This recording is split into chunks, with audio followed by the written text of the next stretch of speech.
this is Bill Goodwin speaking for Lever Brothers, makers of Swan, the new white floating soap that's pure as fine castiles. Well, it's Tuesday night again, time for another pleasant visit with George Burns and Gracie Allen, our guest star of the new Warner Brothers picture In Our Time, Paul Henreid, with Jimmy Cash and Felix Mills in his orchestra. And now, meet the people who live in the Burns house, George and Gracie.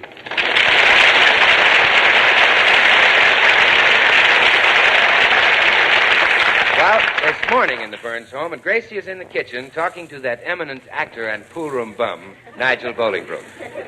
They're discussing their school of culture, a venture which operates only when George is safely out of the house.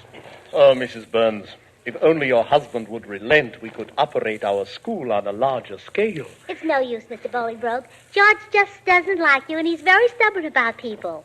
I'll never forget his attitude toward my mother after our wedding. Nasty, eh? Oh, very. We went on a honeymoon trip to Niagara Falls, and every day we were there, I got a letter from George saying, "I hope your mother falls in." It's a pity he has no tolerance. As treasurer of our culture school, I would like to see a larger enrollment. Oh, by the way, Mr. Bolingbroke, what are you doing with the money? I'm making a conservative investment in a brewery, dear lady.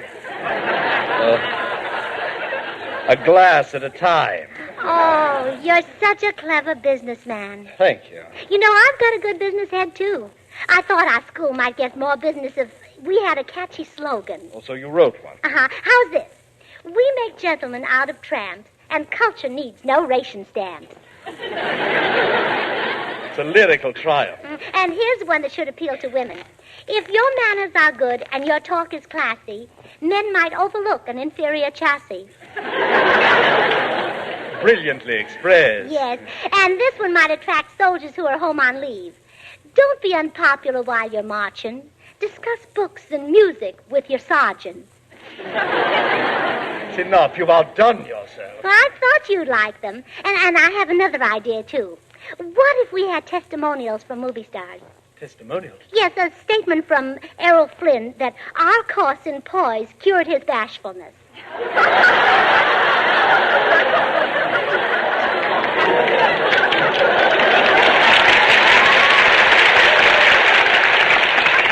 But he's never been our pupil. I know, but it would attract attention.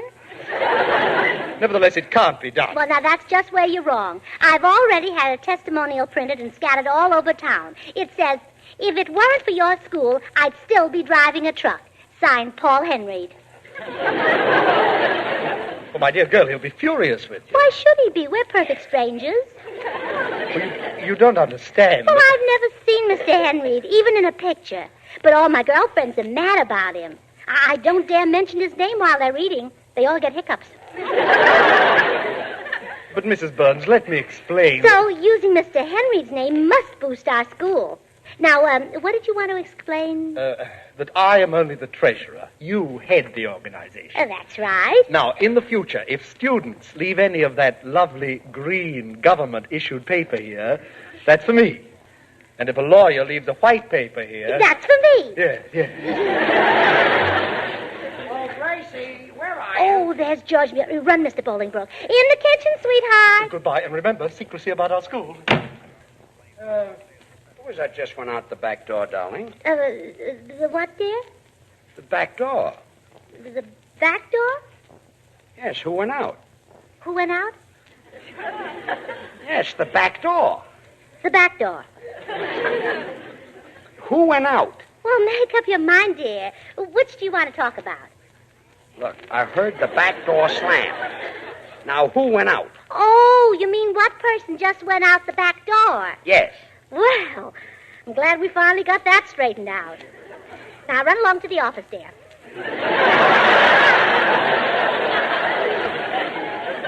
Gracie, I'm not leaving till you tell me who was here. Oh, all right. I wanted to surprise you, but if you must know, I'll tell you. Good. Who was it? The census taker. The census taker? Yeah, but I told him we didn't have any, so he left. Gracie, the man ran out when he heard me coming, and the census taker won't be here until 1950. Now, you see how bad you scared him? Gracie, let's have a little talk. For about a week now, something has been going on behind my back, and it gives me a funny feeling. Well, then take off the woolen ones and put on cotton ones.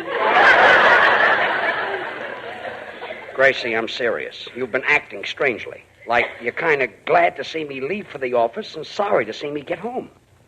Don't you love me anymore? Oh, sweetheart, of course I love you. You're the only man in the whole world for me. You wouldn't pull my leg, would you? Anything to make you happy. Lift it up. No, I mean, don't lie to me to save my feelings. If you're tired of me, if there's someone new, I'd like to know. Oh, don't be silly, George. You know how I feel about anything new. The older things get, the more precious they get, and you're awfully precious. Thanks. And I miss you terribly when you're away. So hurry to the office now so I can start missing you. Well, okay. Goodbye. Goodbye. Well, hiya, George. Oh, hello, Bill. Well, gee, why all the gloom? Bill, I'm worried about Gracie. She's been acting very strangely. Really? Yeah. Bill, you don't suppose... I mean, surely Gracie hasn't fallen for another... Oh, no. Oh, I don't even think that, George. After all, Gracie's got the best. Why should she want another? Gee, thanks. Why, she could look this whole wide world over, and she'd never find another soap like Swan. But, Bill... No, George. Gracie's true to Swan, the new white floating soap, because Swan is 4 soaps in one. The soap for your hands and face, for bathing the baby, for washing the dishes, and doing your light laundry. 4 swell soaps in one, a great wartime buy. Bill, I'm not worried about Gracie falling for another soap.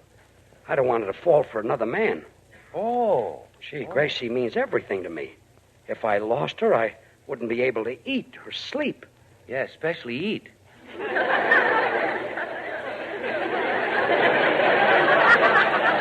Bill, this is serious. I may be losing my wife. Oh, don't be silly, George. Gracie's crazy about you. Are you sure, Bill? Oh, sure. She worships the very ground you walk on. Why, she told me once that it filled her with ecstasy just to have you kiss her hand. Gee. She said your lips felt as thrilling as a pan of Swan suds. Oh, Yes, she did. That's a pretty big thrill. Oh, sure. Swan's great for washing the dishes. It's a quick suds and wonder that gives you loads of long-lasting, hard-working suds. And boy, are those baby gentle Swan suds kind to your hands. Look, Bill, forget the soap for a minute. I need your help. Now, I'm sure there's nothing wrong, but just to satisfy my curiosity, would you kind of keep an eye on the house while I'm at the office? Ah, George, there's no man but you. Where could Gracie find another man as fine, as strong, as handsome, as... On second thought, George, I'd better watch the house. Goodbye, Bill.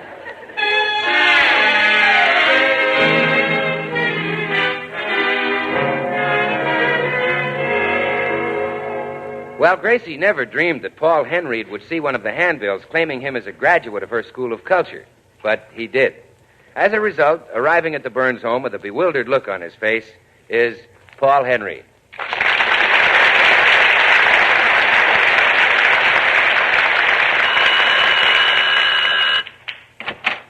Yes?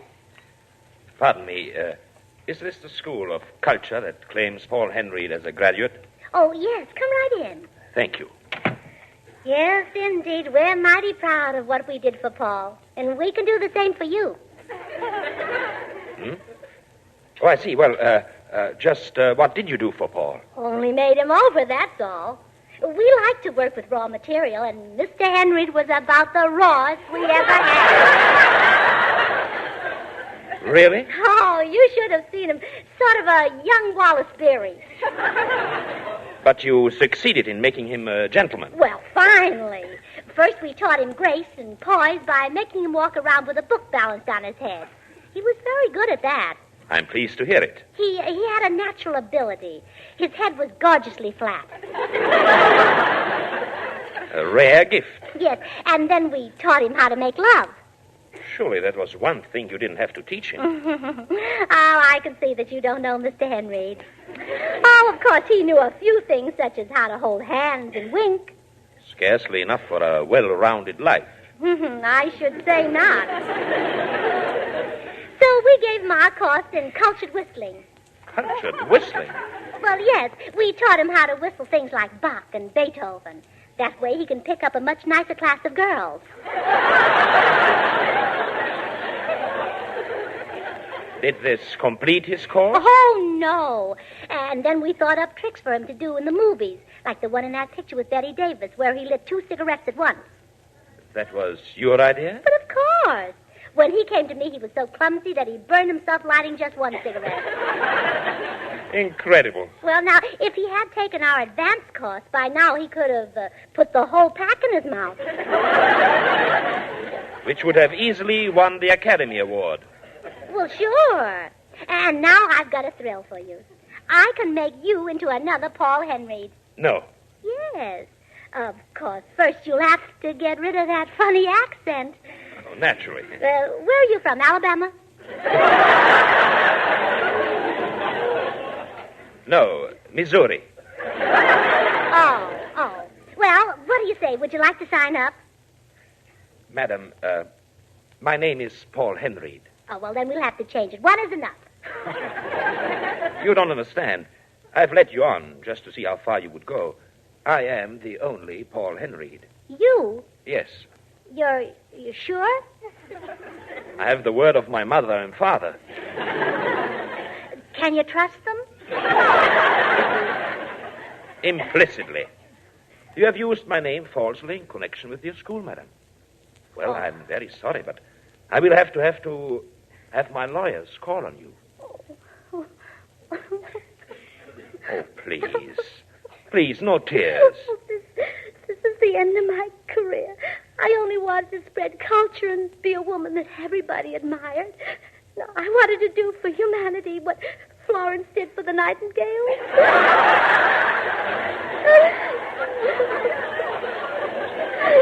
My dear child. Now my husband will make me close the school. Your husband doesn't approve? No, he hates culture. He's just a big, sweet, uncouth baby. I'm sorry, madam. Now, please, no more tears.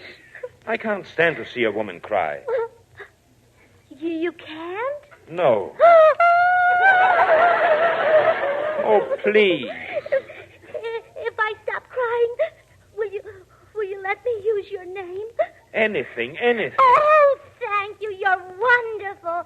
And will you talk my husband into letting me run the school all the time? Oh, no, I couldn't do that. Oh. All right. I'll talk to your husband. I'll explain how much this culture school means to you. Oh, you're an angel, Mr. Henreid. And I'm sorry I said your head was flat. That's all right. You know, it really comes to a lovely point.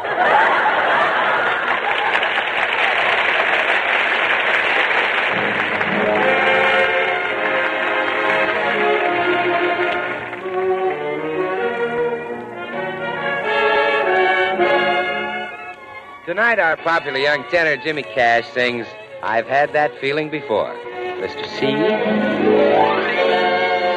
Oh, I've had this feeling before, but never like this. Love had me reeling before, but never like this.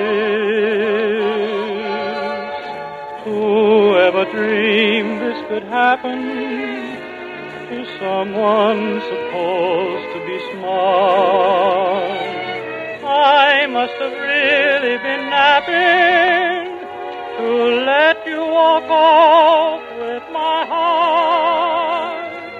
My dreams, and I've had quite a few, were never like this. This is too good to be true, but so was that kiss.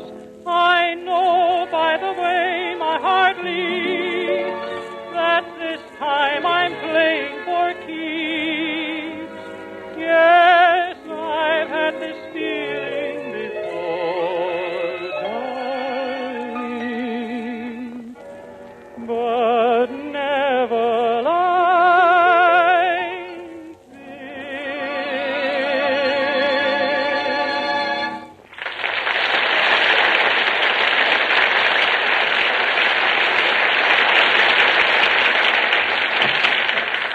George, Listen, I know you don't like to be disturbed at your office, but this couldn't wait. What is it, Bill? Well, you told me to stay outside your house and see if Gracie had any callers. Yeah. Did she? Yeah. Who was the rat? Paul Henreid. Henreid, the actor? Yeah, that's right. Brace up, old man. It's worse than I thought. Not only a rat, but a continental rat in a pinstripe suit. Brace up, old man. A hand kisser. A bender at the waist. Brace up, old man. Bill, I'm braced and I'm not an old man. Okay, you're braced, you're braced. I hardly know what to think. Bill, what would you do if you were me and your wife fell for Paul Henreid? Well, I'd get a gun. Yeah? And I'd load it. Yeah? And I'd shoot myself. Well, you're a big help. Come in. Pardon me. My name is Henreid, and I'm looking for George Burns. Huh? Well, here I am. Hey, should I stay, George? No, Bill. You wait outside. I'll handle this. Well, okay. But if he starts anything, just scream. Well, Mr. Henreid? Mr. Burns, let me begin by telling you that I'm acquainted with your wife, a most charming and lovable person. I know that. I'm her husband. Mr. Burns, I'll be frank. Your wife has turned to me to help her get released from a very ordinary and humdrum existence. Well, that's nice. I appreciate the fact that this is a rather unconventional situation, but we can hardly blame her for wanting a little culture, can we? Gee, I thought I made her happy. Oh, come now, Mr. Burns. Supplying 3 meals a day and a roof over her head, plus an occasional kiss on the cheek. Oh, surely you must realize that any woman wants more than that from life. Are you sure Gracie feels this way? Positive. She begged me to come and talk to you. And when I refused, well, she burst into tears. Holy smoke, am I that bad? Yes. You are keeping her dreams from coming true. Well, I'd kind of like to think it over. All right. There is no hurry. I'll come to your home later today for your decision. Bonjour, Monsieur Burns. Bonjour.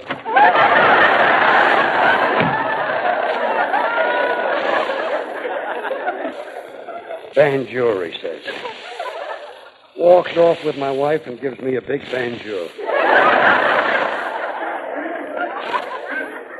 Well, maybe that's the stuff that gets them. Hey, how'd you make out, George? What happened? Plenty. That hunk of profile has hypnotized Gracie with his banjos. But I'm not giving up. I'll fix him. Yeah? You got a system? Yeah. I'll beat him at his own game. Win Gracie back by being more continental than he is.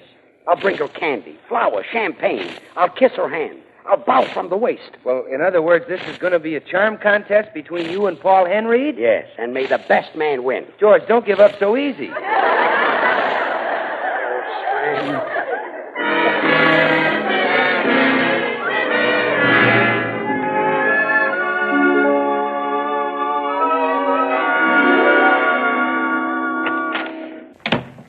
Hello, George. Home so early? Oh, bonjour, my little dove. Bonjour.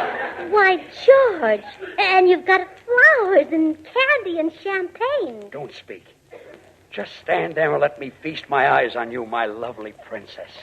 Well, George, are you sure you're all right? My cherie. I'm bewitched by your beauty. I'm intoxicated. I thought so. Tight as a knot. No, my queen. I'm always this way when you're near me. May I kiss your hand? Well, yes, if you want to. And now, may I kiss your other hand? Well, yes, I'd love it. Now let me kiss your hand. I'm mad about you. Tell me, my pet. Do you like me more than Paul Henreid? Of course. Paul Henreid couldn't like you more than I do.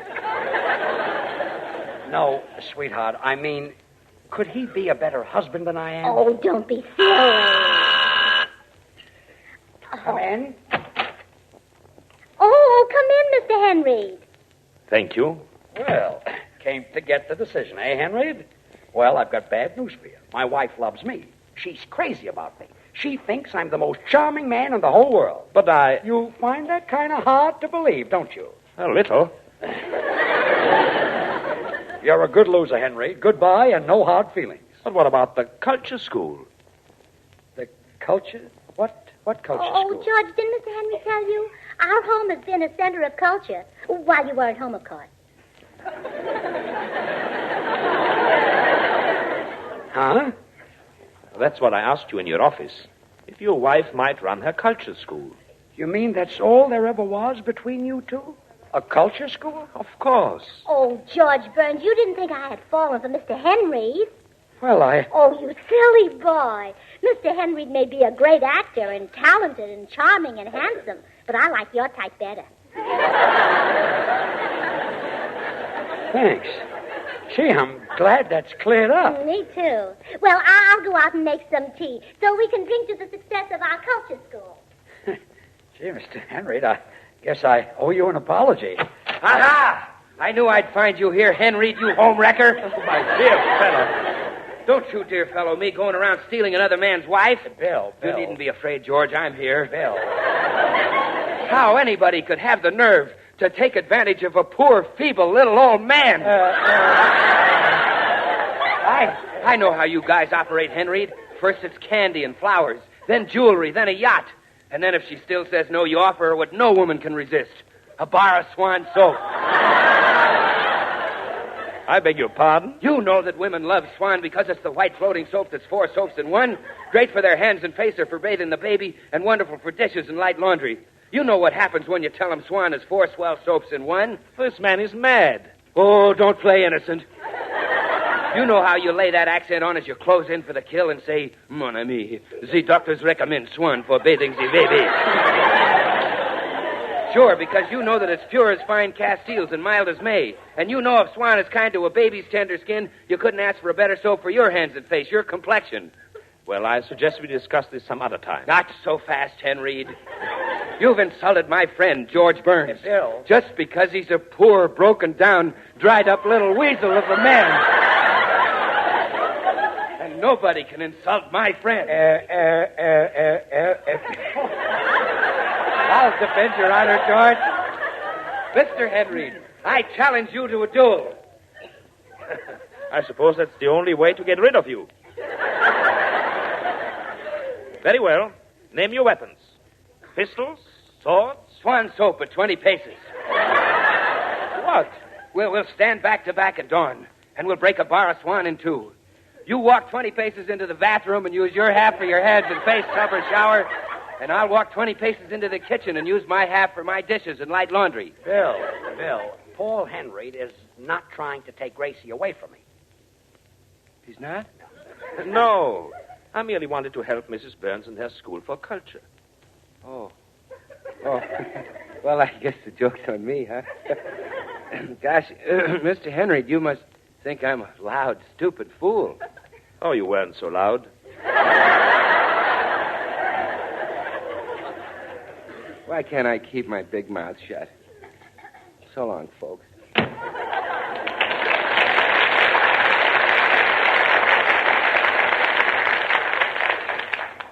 Amazing chap. Your wife's culture school seems to get me involved in all sorts of misunderstandings. You haven't heard anything yet. Now that you've endorsed this school, Gracie will run you ragged. You'll be a wreck. Well, in that case, I must find a way out. Movie actors are not popular when they resemble a wreck. They are different from crooners.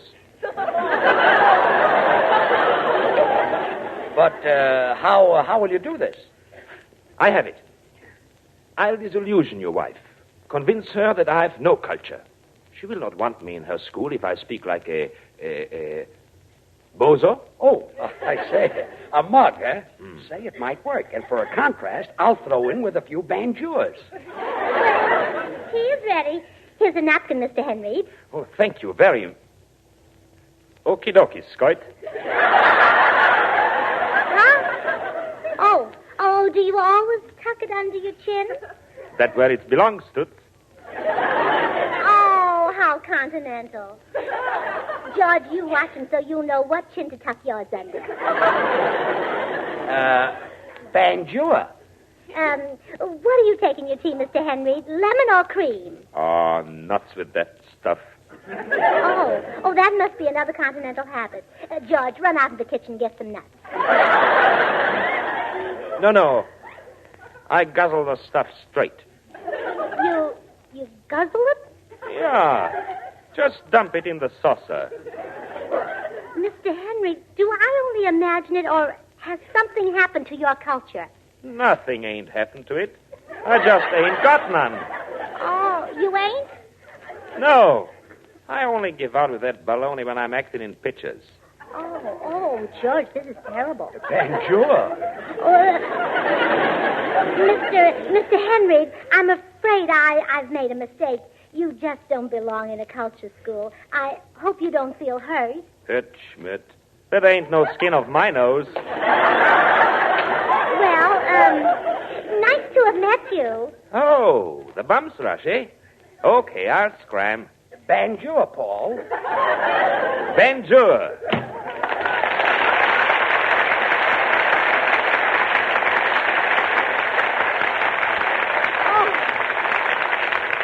Oh, my goodness, what a narrow escape. Why, George, you're twice the gentleman he is. But of course. Here, let me kiss your hand. All right. There. Now the other hand. All right. Now my elbow. Sure. Now the other elbow. Okay. Hey, what are you doing? Taking off my shoes. Banjua.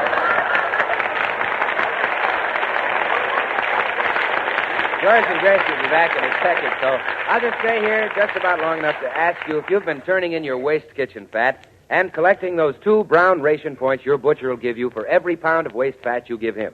I don't have to tell you how much that waste fat is needed. You know it's converted into glycerin.